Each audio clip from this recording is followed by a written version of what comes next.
keg, and the Russian representative was about to light the fuse. He turned to his partner and said in low, sharp Russian, "They are incompetent. Let's wait for them to fail and buy the assets for pennies in 6 months." Adrian didn't hesitate. He stepped into the light of the conference table and spoke, but he didn't speak English. He spoke Russian. His voice was smooth, carrying a formal, high-registry dialect that signaled deep respect and even deeper power.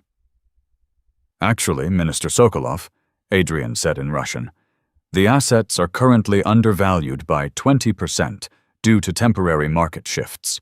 If you wait 6 months, the European Central Bank will have already locked the interest rates, and you will pay double. Ms. Hale is offering you the only window for a profitable entry." The Russian representative froze, his mouth slightly open. He looked at Adrian, really looked at him, and saw the posture of a man who had walked the halls of the Kremlin. Before the room could even react, Adrian turned to the German delegate. "Herr Schmidt," he said in perfect technical German, "the clause you are concerned about regarding the logistics hub is not an oversight. It is a protection mechanism against the very tariff changes you discussed in Frankfurt last month.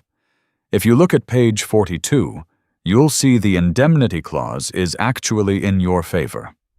The German man sat back down, his eyes narrowing in shock. Victoria Hale felt the air leave her lungs. She watched her driver, the man who spent his days checking her tire pressure, navigate the room like a grand master on a chessboard. Adrian moved to the French delegation next. He didn't just translate, he interpreted. He used a specific Parisian idiom to explain Victoria's vision, a phrasing that conveyed a sense of shared history and mutual honor. He then pivoted to the Arabic-speaking group, his voice softening as he used the formal greetings and poetic structures of high-level diplomacy to de-escalate their concerns.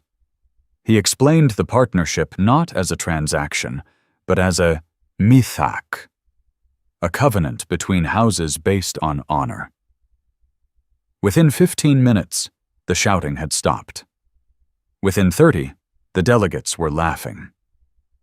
Within an hour, they were reaching for their pens. Adrian stood beside Victoria, translating back and forth between 9 different languages without a single stutter, without a single moment of doubt.